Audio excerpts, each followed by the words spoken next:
Nah, Bapak dan sekalian, ini saya coba demokan di sistem demo. Kalau ada demo masak, itu artinya kan mendemokan di televisi memasak dan Bapak dan sekalian nanti supaya bisa mengimplementasikan. Nah, nggak ada bedanya dengan saya.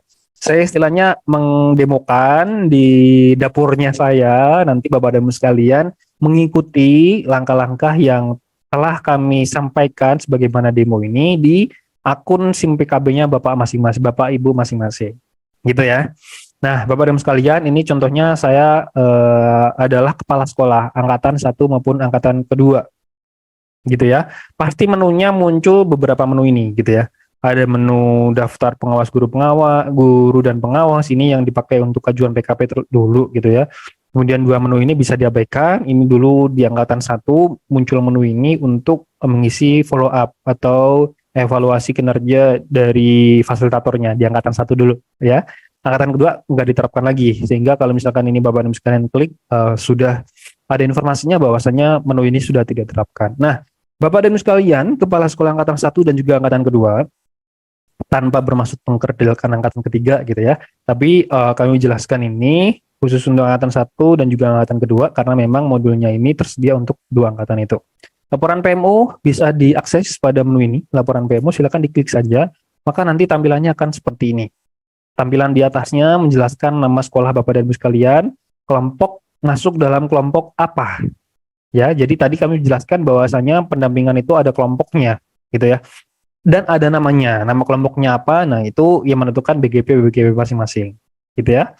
Ini nama kelompoknya, ada informasi angkatan keberapa, tahun keberapa. Oke.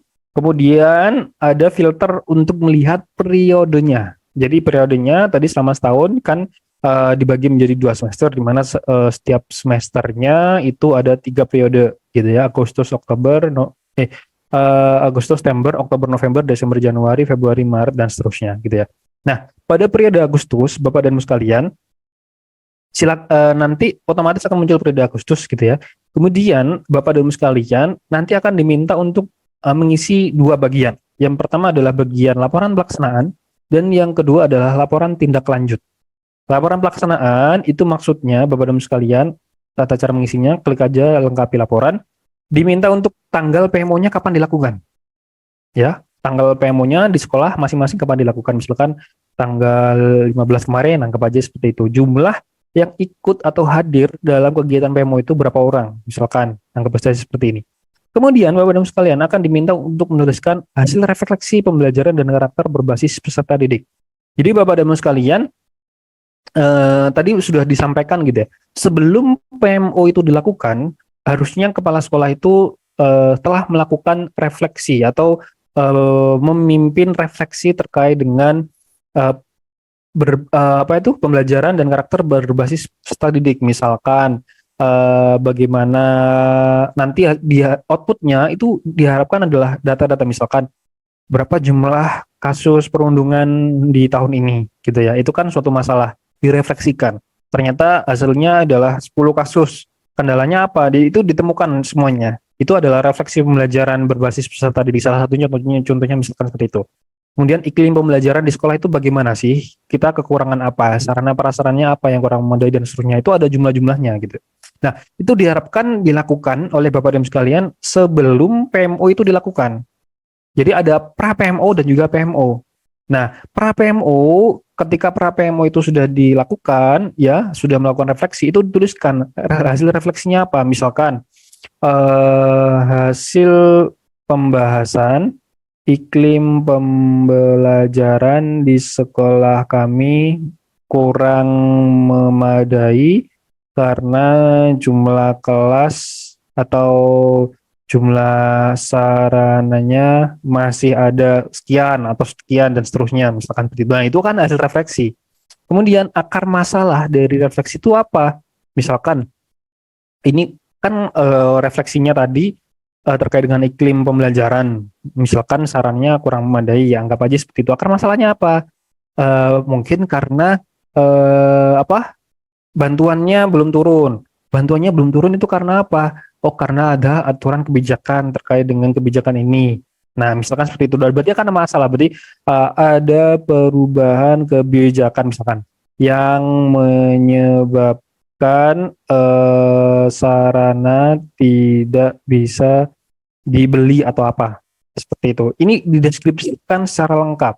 Ya, jadi Bapak dan sekalian sebelum melakukan PMO itu harapannya sudah menemukan hasil refleksi dan juga akar masalahnya apa. Atau akar masalah ini juga mohon maaf yang pra PMO itu cuma refleksi pembelajaran, sedangkan akar masalah itu Bapak dan sekalian nanti digali pada saat PMO. Nah, ya dijelaskan sedetail mungkin. Ini nggak ada batasan untuk deskripsinya harus berapa kata, berapa kalimat, tidak ada batasan, sehingga Bapak dan sekalian selengkap mungkin, sedetail mungkin, malah lebih bagus. Nah, selanjutnya Bapak dan sekalian diminta untuk unggah apa dokumentasi. Ya, jadi silakan pasti ada dokumentasinya ya, foto saat diskusi atau saat kegiatan, silakan Bapak dan Ibu sekalian diunggah dokumentasinya minimal 2. Jadi Bapak dan sekalian karena minimal 2, kalau nggak 2 berarti ya nanti statusnya nggak bisa lengkap atau nggak bisa dianggap telah mengisikan gitu ya. Jika sudah, ini misalkan nggak saya apa? Nggak saya nggak belum saya unggah gitu ya. Nanti ketika disimpan maka statusnya pasti dalam pengerjaan gitu. Nah, dalam pekerjaan karena belum lengkap, belum mengunggah dokumen-dokumennya tadi gitu. Nah, kalau misalkan sudah lengkap pasti statusnya menjadi sudah lengkap. Oke. Nah, itu adalah poin pertama terkait dengan mengisikan laporan pelaksanaan. Poin kedua adalah mengisikan laporan tindak lanjut. Tadi kan Bapak dan sekalian sudah dalam PMO itu menemukan akar masalahnya apa. Ya, akar masalahnya apa? Itu kira-kira masuk dalam topik apa? Ya kan? Dari topik-topik yang ada ini. 4 topik ini telah ditentukan gitu ya, sehingga di SIMPKB cuma menampilkan misalkan iklim keamanan dan inklusivitas, misalkan seperti ini gitu ya. Dari subtopik terhadap topik itu kira-kira yang lebih spesifik lagi apa? Ya misalkan seperti ini. Nah, kemudian dituliskan isunya apa? Banyak siswa yang butuh pendampingan karena sudah mulai menggunakan barang terlarang, misalkan seperti itu. Rencana kegiatannya apa? Kira-kira mengadakan lebih banyak sosialisasi terhadap bahaya narkoba, misalkan seperti itu, ya. Nah, ini sebisa mungkin sedetail mungkin. Nah, kira-kira terkait dengan akar masalah yang telah ditemukan dan juga subtopik masalah yang telah dipilih, kan sudah dijelaskan isu masalahnya apa saja dan rencana kegiatannya bagaimana. Namanya rencana itu biasanya ada jangka pendek, jangka menengah, sama jangka panjang. Nah, kira-kira dalam rencana pendek, tengah, panjang itu harus dijelaskan semua sebisa mungkin di sini, gitu ya. Sehingga nanti Bapak dan sekalian ada progresnya, gitu ya. Misalkan ini rencana jangka pendek gitu ya. Jangka menengahnya apa? Misalkan mengundang BNN, misalkan BNN daerah ke sekolah. Ini misalkan untuk jangka menengahnya, ya kan? Kemudian jangka panjangnya misalkan siswa 0 orang yang menggunakan narkoba, misalkan seperti itu jangka panjang. Jadi rencana itu kan biasanya ada 3 jangka ini gitu. Nah, kira-kira untuk mengimplementasikan rencana dari solusi yang disepakati bersama ini terhadap akar masalah yang ditemukan itu, siapa penanggung jawabnya? Gitu. Silakan nanti dipilih. Nah, ini nanti Bapak dan sekalian akan muncul listing GTK sesuai dengan data databodiknya. Silakan dipilih siapa kira-kira. Kalau misalkan nggak ada GTK-nya yang nama listingnya di sini, berarti kan di databodik nggak ada. Jadi kan silakan dipilih lainnya dan dituliskan namanya siapa. Misalkan anggap saja namanya ini. Ya, statusnya apa? Ya, dalam pengerjaan tertunda, dibatalkan atau apa? Nah, kalau misalkan dalam proses ya misalkan pilih dalam proses. Pilih tenggat waktunya apa? Pilih tenggat waktunya kapan gitu. Misalkan ini mau jangka pendek dulu deh, berarti mulai sekarang gitu ya. Sampai nanti kapan? Berarti mulai sampai periode kedua. Berarti di November. Nah, kira-kira ini bisa dikerjakan sampai kapan? Bisa seperti ini. Kemudian nanti bisa disimpan. Ya, jadi Bapak dan sekalian, silahkan untuk menuliskan topik dan subtopik ini. Ini topik yang pertama. Topik yang kedua pun demikian sama. Jadi tadi subtopik ternyata tadi kan kami jelaskan melisting beberapa masalah yang ada gitu ya. Dari listing masalah itu pilih 2 yang paling teratas. Satu tadi itu Dan yang kedua, silakan apa? Silakan dipilih lagi dan diisikan sebagaimana yang tadi. Itu di bulan Agustus. Jadi seperti yang tadi kami paparkan di sini ya. Agustus September mengisikan refleksi sama akar masalah dan juga mengisi topik sama subtopik. Nanti di periode Oktober dan juga Desember, Bapak dan Ibu sekalian, tidak perlu mengisikan topik sama subtopik lagi.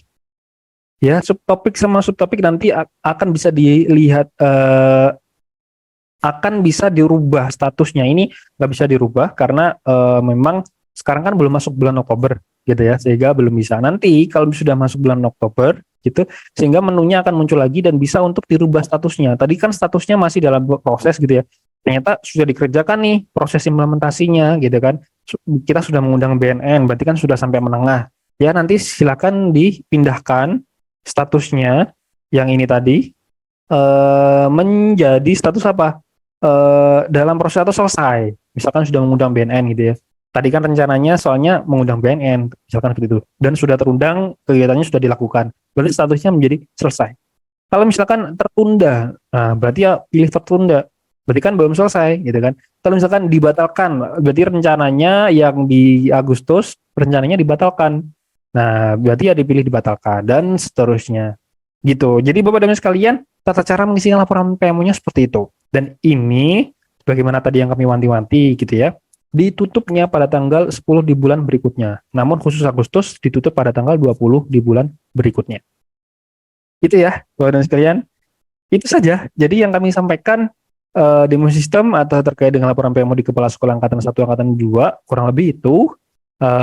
Ini juga tata cara yang kami sampaikan juga kepada fasilitator di angkatan ketiga. Oh iya, Bapak dan Ibu sekalian jangan lupa, oh iya sudah ya tadi ya.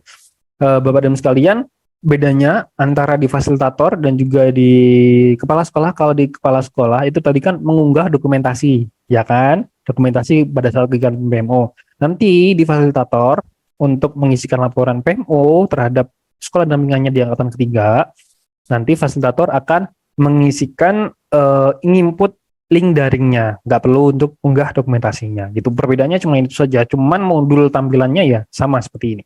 Gitu nanti. Oke, Bapak dan Ibu sekalian, fasilitator angkatan 1, angkatan kedua akan bisa melihat laporan yang kepala sekolah isi ini, gitu. Sehingga nanti fasilitator juga akan membantu untuk jika mana ada laporan yang Bu seharusnya atau Pak seharusnya laporannya diisikan tidak seperti ini, tapi seperti ini. Nah, nanti fasilitator akan tetap bisa membimbing dan mendampingi terkait dengan tata cara pengisian laporan PMO yang dilakukan Bapak dan Ibu sekalian.